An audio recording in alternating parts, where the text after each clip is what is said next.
Hello बच्चों। आज हम लोग इलेक्ट्रोस्टैटिक्स का न्यूमेरिकल प्रॉब्लम सॉल्व करेंगे। एनसीईआरटी बुक में इलेक्ट्रोस्टैटिक्स से रिलेटेड 2 चैप्टर दिया है। पहला चैप्टर है, फर्स्ट चैप्टर है electric charges and fields. Electric charges and fields chapter 1 है और चैप्टर 2 है इलेक्ट्रोस्टैटिक पोटेंशियल एंड कैपेसिटेंस। तो अभी हम लोग चैप्टर 1 कंप्लीट कर रहे हैं। इसका मतलब इलेक्ट्रोस्टैटिक्स जो 8 मार्क्स का होता है उसका 2 चैप्टर एनसीईआरटी में दिया है। चैप्टर 1 हम लोग पढ़ रहे हैं, अभी गॉस लॉ का 3rd एप्लीकेशन चल रहा है। एक और एप्लीकेशन हम लोग पढ़ेंगे। एक एप्लीकेशन नोट्स में लिखने के बाद, 4th एप्लीकेशन नोट्स में लिखने के बाद न्यूमेरिकल्स कुछ हम लोग सॉल्व करेंगे। तो चैप्टर 1 में एनसीईआरटी का 24 न्यूमेरिकल्स दिया है, ठीक है। इसी तरह से चैप्टर 2 में भी होगा। तो इलेक्ट्रोस्टैटिक्स को ही 2 भागों में बांटा गया। फर्स्ट जो पार्ट है एनसीईआरटी का उसमें 24 न्यूमेरिकल्स दिए हुए हैं। तो हम लोग आज गॉस लॉ का न्यूमेरिकल्स सॉल्व करेंगे, फिर आगे इसी तरह से देखते हैं।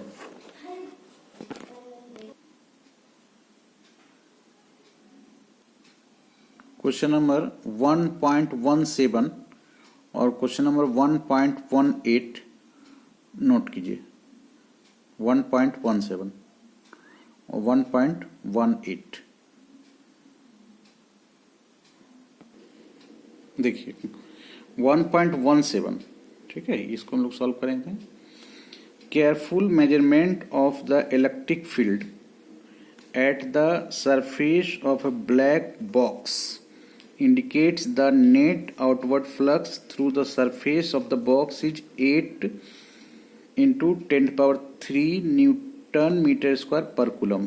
कहता है कि केयरफुल मेजरमेंट, हम लोग फिजिक्स में मेजरमेंट करते हैं, ठीक है। तो मेजरमेंट किया गया, केयरफुल मेजरमेंट किया गया, ठीक है। एनसीईआरटी के बुक में मेजरमेंट पर बहुत ज़्यादा जोर होता है। मापन किए हम लोग, है ना। क्या चीज़ को माप किए, क्या चीज़ को मेजर किए हम लोग? इलेक्ट्रिक फील्ड का। इलेक्ट्रिक फील्ड का मतलब इलेक्ट्रिक फील्ड इंटेंसिटी का eight the surface of a black box. कोई ब्लैक बॉक्स है, ये ब्लैक बॉक्स किस आकृति का है? क्यूब है, सिलेंडर है, क्या है, इसके बारे में कुछ बताया गया नहीं है। तो कोई बात नहीं, गॉस लॉ में बॉक्स की आकृति के बारे में जानना कोई जरूरी नहीं रहता है।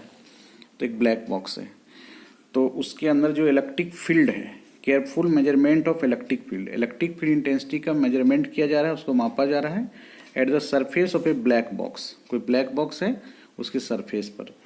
Indicates that the net outward flux, जो टोटल जो फ्लक्स है, outward flux total through the surface of the box 8 into 10⁻³ newton metre square per coulomb है। तो ये फ्लक्स है, टोटल आउटवर्ड फ्लक्स, ठीक है, जिसको हम लोग बोलते थे E.ds का इंटीग्रेशन क्लोज लिखते थे, है ना। वो दिया हुआ है, ये टोटल फ्लक्स दिया हुआ है। क्वेश्चन क्या है? What is the net charge inside the box. तो जब फ्लक्स दिया हुआ है तो बॉक्स के अंदर कितना चार्ज है, ये गॉस लॉ से निकाल सकते हैं, ठीक है। गॉस लॉ को अप्लाई करेंगे, निकाल सकते हैं। बी में है कि net outward flux through the surface of the box were 0।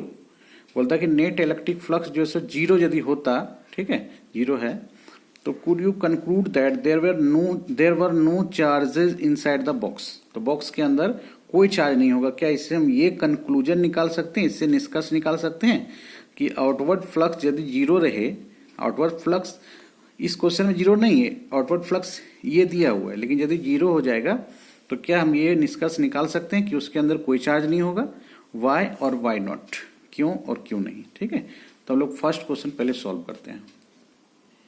देखिए, टोटल फ्लक्स जो है क्लोज सरफेस के थ्रू, ठीक है, कितना दिया हुआ था? 8 into 10⁻³ newton metre square per coulomb. देखिएगा, इलेक्ट्रिक फ्लक्स का यूनिट होता है Newton metre square per coulomb. तो 5 क्लोज दिया हुआ है, ठीक है। 5 क्लोज को हम लोग ऐसे भी तो लिख सकते हैं, E.ds का क्लोज इंटीग्रेशन, इसका वैल्यू दिया हुआ है, ठीक है। इतना फ्लक्स है किसी बॉक्स से। अब हम लोग गॉस लॉ अप्लाई करते हैं, ठीक है, गॉस लॉ। तो गॉस लॉ अप्लाई करेंगे तो गॉस लॉ क्या कहता है, ई डॉट डी एस का क्लोज इंटीग्रेशन, ठीक है। ये किसका सोल्यूशन है, 1.17 का, equal to Q by epsilon naught. ये क्यू चार्ज है, वह चार्ज जो ब्लैक बॉक्स के अंदर होगा, ठीक है। ये हमको फाइंड करना है। क्यू का वैल्यू है 8, एप्सिलॉन नॉट का वैल्यू है 8.85 10⁻12 और इसका वैल्यू दिया हुआ है 8 × 10⁻3, ठीक है। तो यहाँ से Q इक्वल टू, इसको हम लोग मल्टीप्लाई कर देंगे 8.85 10⁻12 8 × 10⁻3, ठीक है। तो इसको इससे मल्टीप्लाई कर देंगे, मल्टीप्लाई करके लिख लीजिए और 10 पावर हो जाएगा -12 और ये 3 है -9 हो जाएगा। और ये क्या हम लोग फाइंड कर रहे हैं, चार्ज का यूनिट क्या होता है, कूलम, ठीक है। इसको मल्टीप्लाई कर लीजिए,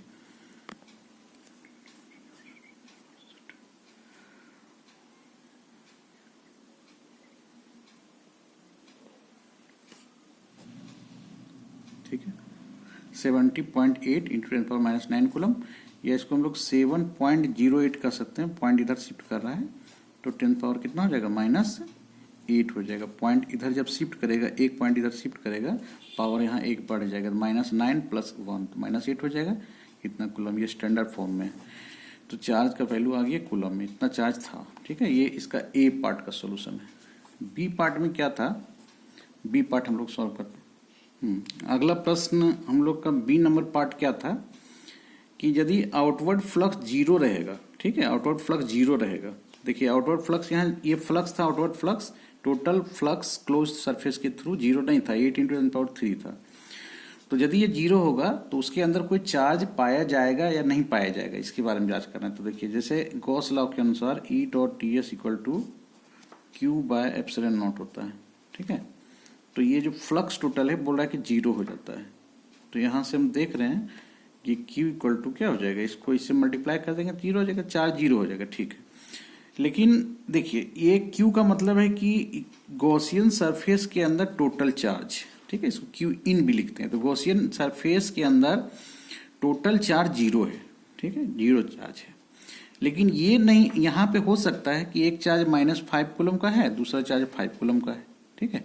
तो इसके अंदर चार्ज हो सकता है, ठीक है। Q इक्वल टू 0 से हम लोग दो कंक्लूजन निकाल सकते हैं कि या तो चार्ज प्रेजेंट नहीं है, ठीक है, चार्ज प्रेजेंट नहीं है, या फिर हो सकता है कि बहुत सारे चार्ज हैं, कुछ प्लस में है कुछ माइनस में है। एक मान लीजिए 5 कूलम है, दूसरा -5 कूलम है, तो दो चार्ज यहाँ प्रेजेंट है, लेकिन दोनों का सम क्या है, 0 है। चार्ज स्केलर होता है, हम लोग सिंपल मेथड से जुड़ते हैं, तो टोटल चार्ज यहाँ पे 0 हो सकता है।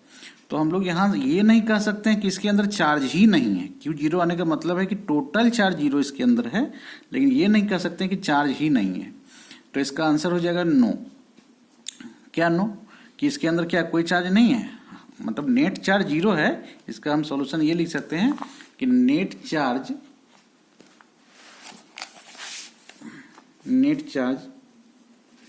इज 0 बट चार्जेज में प्रेजेंट, चार्जेज प्रेजेंट हो सकते हैं, ठीक है। उसके अंदर चार्ज हो सकता है, लेकिन सब मिल करके 0 हो जाएगा, ठीक है। अब हम लोग आते हैं 1.18 क्वेश्चन में। 1.18 क्वेश्चन आप शुरू में लिख चुके हैं। कहता है कि एक पॉइंट चार्ज है 10 माइक्रोकूलम का, point charge plus 10 microcoulomb is a distance 5 centimetre directly above the centre of A square of side 10 centimetre. कहता है कि एक चार्ज है जो 10 माइक्रोकूलम का है, प्लस 10 माइक्रोकूलम का चार्ज है, पॉइंट चार्ज है। इज ए डिस्टेंस 5 सेंटीमीटर, ये 5 सेंटीमीटर के डिस्टेंस पर है। 5 सेंटीमीटर कहाँ से, directly above the centre of A square. देखिए कोई स्क्वायर है, मान लीजिए एक स्क्वायर बना दिए, ये इस तरह से बनाने का मतलब है कि पेपर के प्लेन पर परपेंडिकुलर रखा गया है, ठीक है।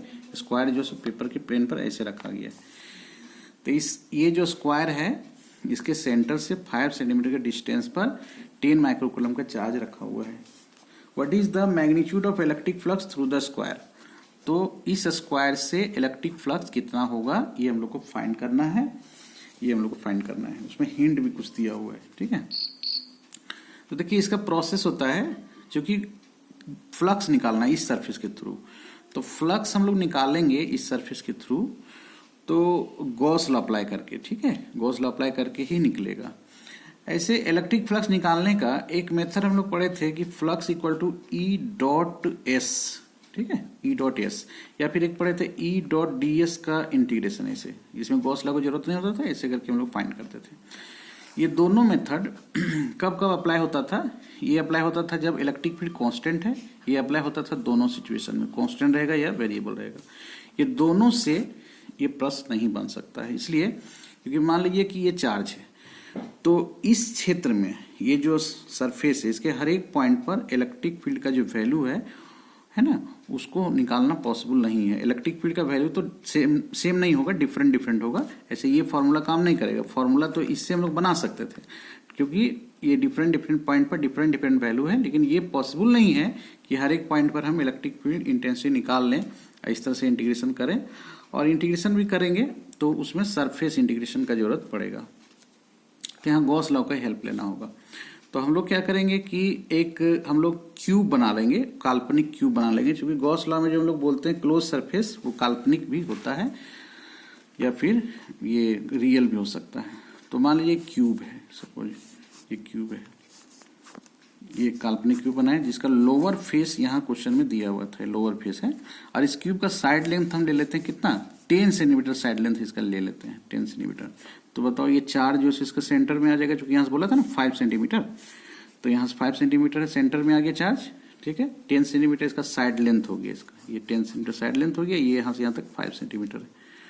अब बताइए कि ये क्यूब क्लोज सरफेस है, तो टोटल फ्लक्स तो निकाल सकते हैं गॉस लॉ से। टोटल फ्लक्स हो जाएगा गॉस लॉ से Q बाय एप्सिलॉन नॉट, ठीक है। यहां लिख देंगे फ्रॉम गॉस लॉ, ठीक है, गॉस। तो टोटल फ्लक्स ये हो गया, इसका मतलब क्या है, टोटल फ्लक्स। यहां लिख सकते हैं हम लोग टोटल फ्लक्स। टोटल फ्लक्स किसके थ्रू, पूरे क्यूब के थ्रू। क्यूब में कितना सरफेस है, 6 सरफेस है, ठीक है। क्यूब में 6 सरफेस है, एक ऊपर नीचे 3 4, ठीक है, एक सामने एक पीछे, 6 सरफेस। क्यू कितना है, 10 माइक्रोकूलम, तो माइक्रो है तो 10 का पावर -6 देना होगा, पावर -6 बाय 8.85 इंटू 10 पावर -12, ठीक है। इसको हम लोग सॉल्व कर लेंगे फ्लक्स। तो फ्लक्स सॉल्व करेंगे तो आ जाएगा न्यूटन। अच्छा कितना सॉल्व करके आएगा, देखिए 10 बाई 8.85 है, पॉइंट हटा के यहाँ डबल जीरो कर देते हैं और ये हो जाएगा 10 पावर 6। कैसे, -12 ऊपर जाके +12 होगा, 6 हो जाएगा माइनस में, 6 हो गया। 1000 बाय 8.85, इसको 885 हो गया, ये 885 हो गया, तो 1 पॉइंट समथिंग हम इसको डिवाइड कर लेते हैं तो आ जाएगा। तो टोटल फ्लक्स ये निकला पूरा क्यूब से। तो हमको एक सरफेस से निकालना है, एक सरफेस से। तो कैसे निकलेगा एक सरफेस से, तो देखिए टोटल फ्लक्स जो है वो इतना है, ठीक है। तो प्रत्येक फेस से सेम ही ना फ्लक्स पास करेगा, है ना। गॉस लॉ जो पढ़ा रहे थे तो वहां ये बताए थे कि जब चार्ज सेंटर में होता है, तो यदि चार्ज सेंटर में है, इस क्यूब के सेंटर में चार्ज है, तो सभी सरफेस से सेम फ्लक्स पास होगा, ठीक है, सेम फ्लक्स पास होगा। तो इसका मतलब है कि जितना ये टोटल फ्लक्स आया है, इसको यदि 6 से डिवाइड कर दें तो एक सरफेस से फ्लक्स निकल जाएगा। एक सरफेस से फ्लक्स निकालने के लिए क्या करेंगे, इसको 6 से डिवाइड कर देंगे। लेकिन यदि ये चार्ज सेंटर में नहीं होकर दूसरे जगह होता तो टोटल फ्लक्स यही होता, टोटल फ्लक्स यही होगा, ठीक है। गॉस लॉ चेंज नहीं करेगा, चार्ज कहीं रहे, टोटल फ्लक्स यही होगा। लेकिन किसी एक सरफेस से हम इलेक्ट्रिक फ्लक्स नहीं निकाल सकते हैं, ठीक है। किसी एक सरफेस से फ्लक्स नहीं निकलेगा। लेकिन चार्ज चूंकि सेंटर पर है तो सभी में फ्लक्स का बंटवारा इक्वल होगा। सभी से फ्लक्स का मतलब क्या है, इलेक्ट्रिक फील्ड लाइंस जो पास करेंगे नॉर्मली सबसे सेम पास करेंगे सेंटर पर, इसीलिए। तो जब इलेक्ट्रिक फ्लक्स एक सरफेस से निकालना है तो ये जो कैलकुलेशन करके इसको हम लोग 6 से डिवाइड कर देंगे तो हम लोग का आंसर आ जाएगा। तो टोटल ये flux through its surface equal to कितना हो जाएगा, इसको पहले ये सॉल्व कर लेते हैं। 1 पॉइंट जितना आएगा इसको डिवाइड कर देंगे, किससे डिवाइड कर देंगे, 6 से, ठीक है। तो इसको सॉल्व करके 1000 बाय 885 1.12 आएगा, ठीक है। अब क्या करें, 6 से डिवाइड करेंगे तो 0.18 इंटू 10 पावर 6 आ जाएगा, ठीक है। स्टैंडर्ड फॉर्म में जब इसको लिखना चाहेंगे तो 1.8 लिखना होगा, ठीक है। पॉइंट के पहले कोई एक नॉन जीरो होना चाहिए, तो इसको 1.8 करेंगे, ठीक है। पॉइंट शिफ्ट करेंगे उस साइड में, तो पावर जो है, पिछले में क्या था कि पॉइंट हम लोग शिफ्ट किए थे लेफ्ट साइड, तो पावर बढ़ा था, ठीक है। अब हम पॉइंट को शिफ्ट करें यहाँ राइट साइड में, तो पावर घटेगा, तो 6 से हो जाएगा 5, ठीक है। और 1.8 हो गया, पॉइंट देखो 1 के बाद चला गया। तो ये सब याद रखना है, ठीक है। ये सॉल्यूशन, ये सब जो है कैलकुलेटर से सॉल्यूशन नहीं करना है, अपने से सॉल्यूशन करना है। थैंक यू, अगले वीडियो में मिलते हैं।